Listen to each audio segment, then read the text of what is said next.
Esse simples sofá esconde o segredo para uma nova profissão muito cobiçada esse ano. A partir de hoje, você poderá trabalhar de onde quiser. Vai começar podendo ganhar pelo menos R$ 1.000 logo no primeiro mês. E tudo isso com 2 horas por dia.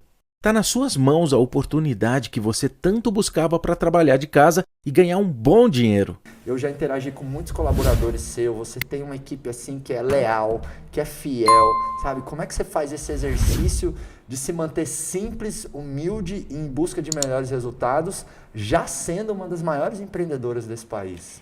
Eu falo muito, Marcos, que o ego, né, ele cega uma pessoa e a ganância pode quebrá-la.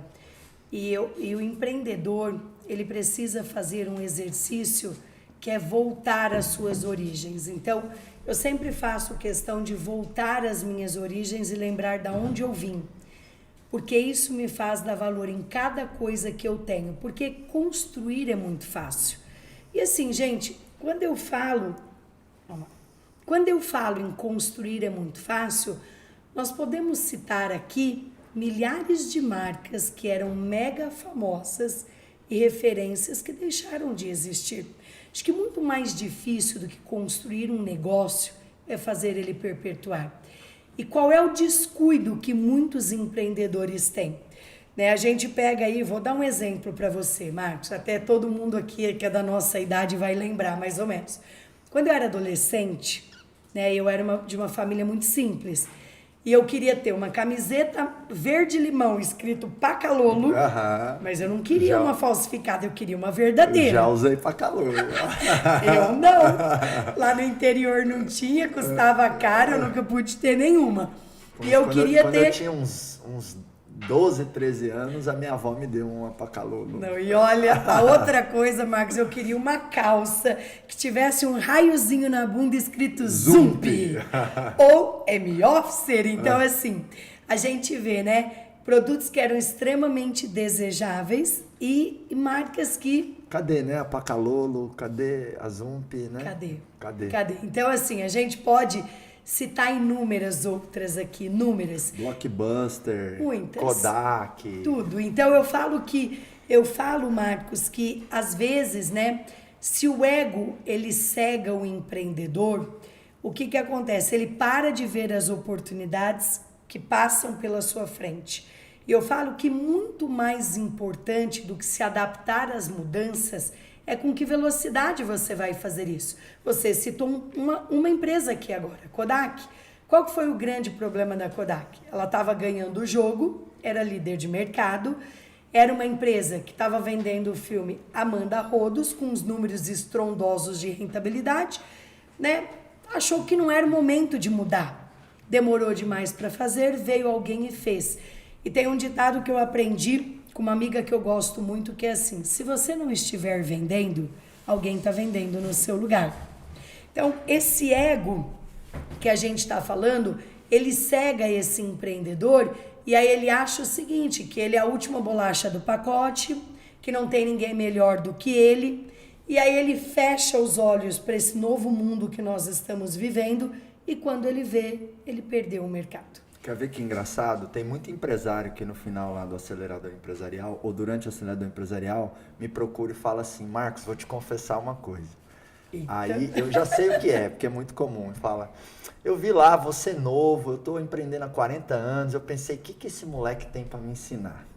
Eu já estou aqui faturando meus milhões, estou bem sucedido, eu vou lá, eu sei que eu não vou gostar, mas como eu tenho uma garantia, posso pedir o dinheiro de volta, eu vou lá, Tô indo lá, tô vendo um monte de gente indo, aí ele vai lá e quebra a cara, Então, que tem a ver com isso que a gente está falando, Às vezes, o que te trouxe até aqui é justamente o gargalo, o gap, o bloqueio, o obstáculo que te impede a ir muito mais adiante. E não é garantia de que você vai caminhar 10 anos para frente. Exato. Provavelmente nessa pandemia, você contou para mim uma coisa que a gente estava conversando antes da conversão da Gio, da Geolaser, que você estava me brifando. Você comentou alguma coisa do tipo assim: Marcos, a gente colocou um e-commerce no ar assim... 30 dias. Muito rápido. Eu rápido. desenvolvi uma plataforma de e-commerce para o meu negócio. Talvez o que eu iria demorar 2, 3 anos para fazer, eu fiz em 30 dias. Além de se adaptar, você teve velocidade, ou seja, você não ficou na zona de conforto do somente, não, até hoje a gente só fez assim, vamos continuar fazendo assim. Não, e rachamos, né? Por quê? Porque a gente começou a vender os pacotes por e-commerce e as lojas estavam fechadas. Muitas lojas depois tiveram que abrir 6 horas da manhã para dar conta da demanda de clientes para entregar os pacotes que foram vendidos.